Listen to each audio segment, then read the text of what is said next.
Hello everyone, welcome back to another episode of r/Malicious Compliance. In today's episode, civilian dependent wife demands salute because of her husband's rank. Don't make your tenants do your job for you, it can and will backfire on you. Before we get started, make sure to subscribe so you will never miss a video. So let's get started. Civilian dependent wife demands salute because of her husband's rank. There are a handful of rules to saluting in the American military. The when, why, and how is drilled into you from boot camp until the day you leave. Even the order in which the salutes are rendered have meaning. When it comes to vehicles, there are helpful insignia and stickers to indicate if it's an officer, such as a colored sticker located on the front windshield.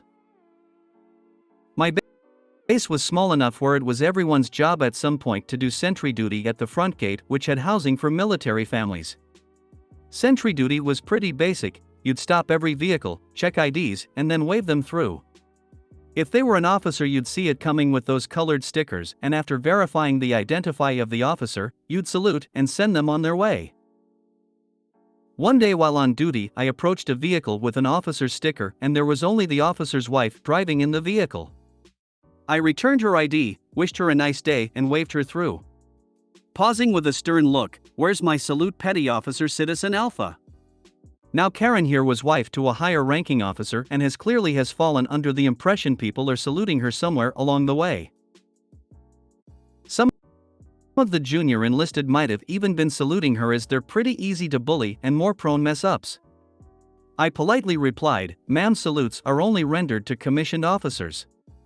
Angrily pointing her chubby little fingers at the front of her windshield towards her husband's officer sticker, "I have a sticker and you need to salute the sticker." Curtly I continued, "I'm afraid that sticker is not an officer either." Frustrated, she pulled through and left my post. My cover guy, the guy keeping me safe with a big gun, and I watched her drive down the street and pull right into the administrative building with the top brass and huffed into the building as quickly as her soft shitty body would take her. We exchange a look between us with wry smiles, knowing exactly where this is probably going. Later that day we get a new official base-wide mandate. From here forward, all enlisted will salute vehicle stickers of officers regardless of who's in the vehicle. Roger that. This is where the malicious compliance comes in. It's worth noting that when you salute an officer as enlisted, you do it first, and you hold that salute until you are saluted in return and they lower theirs. Only then do you lower your salute. It signals that you're saluting them, and they're replying. Additionally, when saluting a group of officers, you generally direct your salute and greeting to the highest ranking individual. Now, as far as I know, this stupid sticker salute order has no accommodation for how a 2004 Toyota Camry fits into the officer's pecking order. Additionally, if the car is unoccupied, it's not like that sticker is removed. After that order came through, we all began saluting stickers. Personally, I'd direct my salute to the sticker. I would also prioritize sticker salutes over officers. Let me tell you, walking through parking lots was a blast as I saluted empty cars on my way to wherever. More and more people saw me doing it, and more people started doing it. Not long after the order was publicly rescinded, which hilariously had the balancing effect of never rendering a salute to anyone but a clearly known officer, cementing Karen never getting her unearned salutes. I'm picturing a group of officers meeting on an otherwise routine morning. Why is nothing getting done? Where are the enlisted? They eventually find all of the enlisted on base saluting a sticker on a 2004 Camry. Some have been there for hours. Why? Because the sticker has yet to salute back or dismiss them. I was really hoping this was how the story would end. Salute the sticker, not the officer's wife, and wait for the sticker to salute back. I'm afraid that sticker is not an officer either. Hysterical. Actual laugh out loud. You do it first, and you hold that salute until you are saluted in return and they lower theirs. Only then do you lower your salute. How did you ever stop saluting the first vehicle? My commitment to malicious compliance stops just before it is personally inconvenient for me, but long after it is awkward and embarrassing for others. This is hilarious. You need to send this to the suggestion box to the guys at Camp Pendleton. It was a big issue there when we were stationed there a while back. I can only imagine the delight of sitting in line behind one of these cars, or seeing it in a lot. I'd have given her the freeway salute, but you'd probably have been reprimanded for that. I imagined you blocking the front of the car, saluting the sticker and waiting respectfully for the sticker to reply. Don't make your tenants do your job for you, it can and will backfire on you. Hello? I love the idea of malicious compliance, but up until recently I never thought I'd have a good story to tell. After the last few weeks my friends and I have had, y'all might want to buckle up and grab a snack before reading through this. Names have been changed.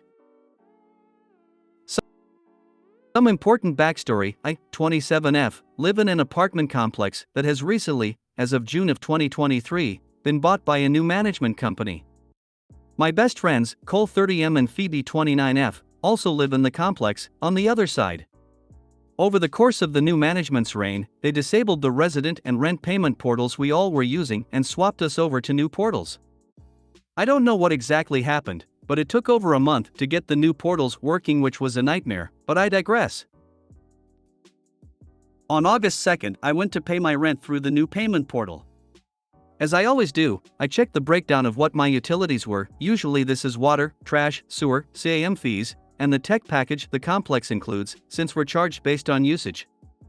I've been in the apartment I'm in now since September of 2022, and prior to this I lived in the complex in 2 other units for a combined time of around 3 years.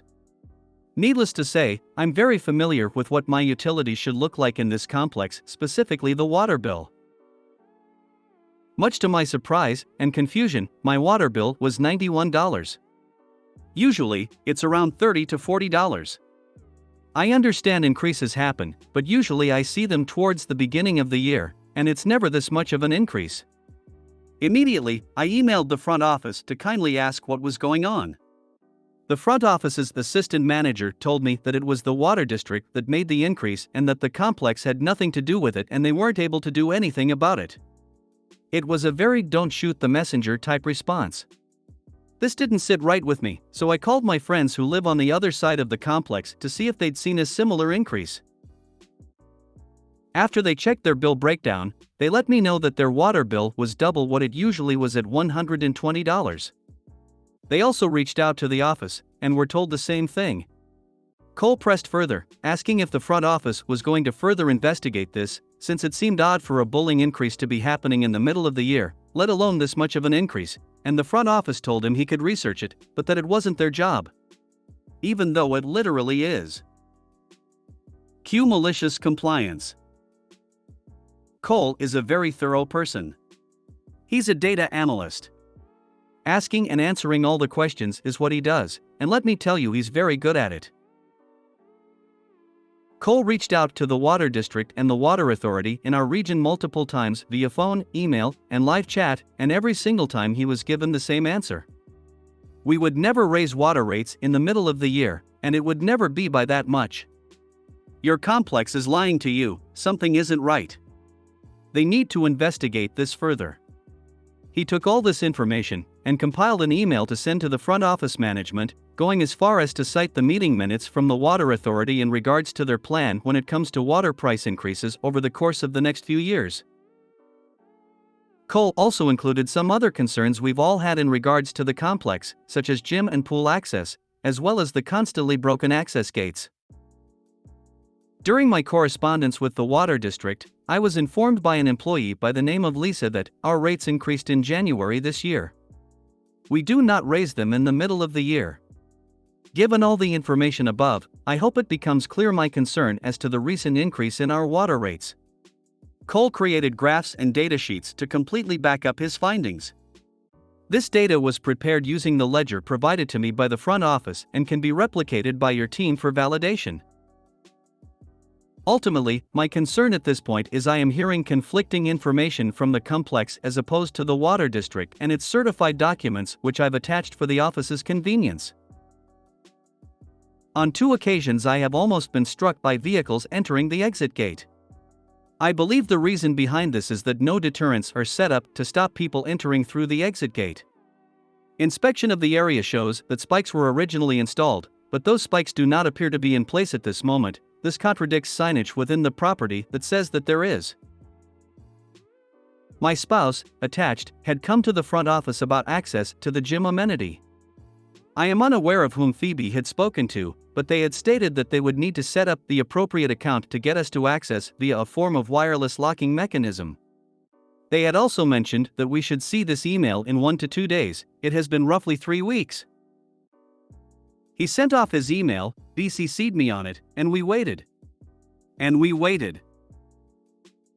Eventually, Cole went back into the front office for some kind of update, and one of the front office workers informed him that he might be able to call our utilities company, UB West, for further clarification of what was going on. So he did that. And UB West confirmed that as of mid-July, they no longer have a contract with our complex. The plot thickens. Cole reached back out to the front office and was told that our new utilities contract is with a company called Conservice. So we called them. Conservice told us that they only started their contract with our complex on August 1, 2023, and they had no backdated information about any of our billing. So, we called UB West back to see if we could get our hands on backdated information. This is where things start to feel really fishy. UB West escalated our contact up to the financial manager of the contract our complex had with them, and she had some very interesting information.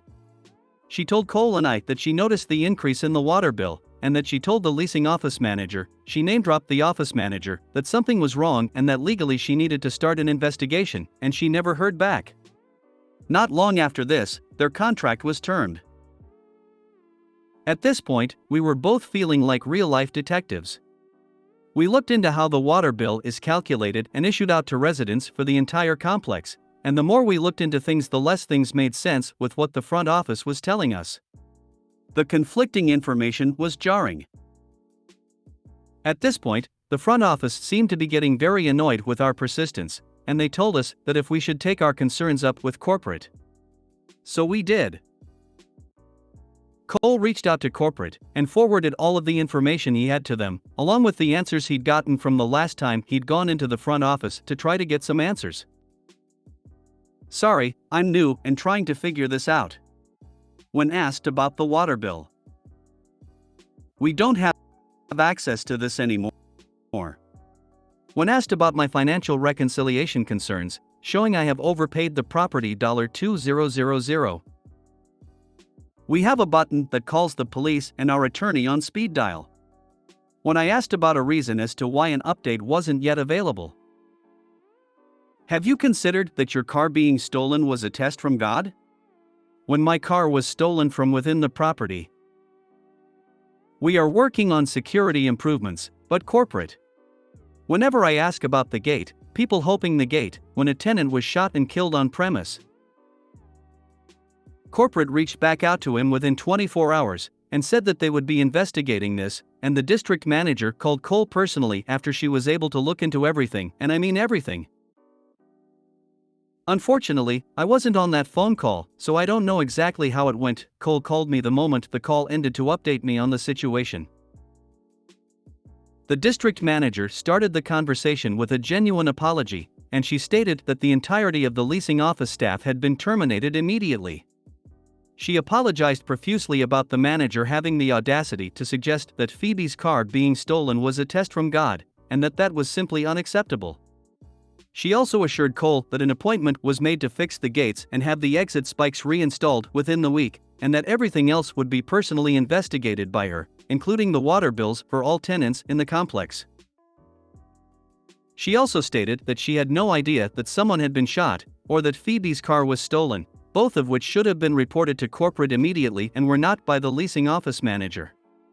Starting in a few weeks, we should be getting a whole new front office staff sent in directly from corporate. Update us when you find out what was going on with the water bill. I am thinking fraud and someone is going to jail. I have the same feeling. There was another tenant in a one bed. His bill should always be about the same as mine per how the water is broken down per building and distributed out to us, that was charged $350. Literally nothing adds up, and I'm very interested to see what the heck actually happened. As a general rule, if you are committing a fraud, then you should not put the people who spot it in contact with the people who can stop it. It seems when they said tell it to corporate, they really meant it as go F yourself, never believing anyone would dare to actually contact corporate. Right. The old manager was trying to be a villain and she wasn't even good at it. Sounds like there were either kickbacks or embezzlement going on with the water bill, and everything else is incompetence combined with ism of one kind of another. Wow. Great sleuthing. I imagine corporate was just relieved you didn't have lawyers or the city involved yet. I hope all the tenants get refunded any money they were defrauded of. Shame about the spikes though, those things are evil. We were days away from getting together with a large group of tenants and seeking out a lawyer. Honestly, I'm glad corporate decided to do the right thing here, and I'm hoping they continue on that path. I have a feeling one of the office staff was either using other tenants' water bills for her water or adding to the water bill for money. If you made it to the end of the video, thanks for watching. Don't forget to like, subscribe and share, and we will see you in the next video.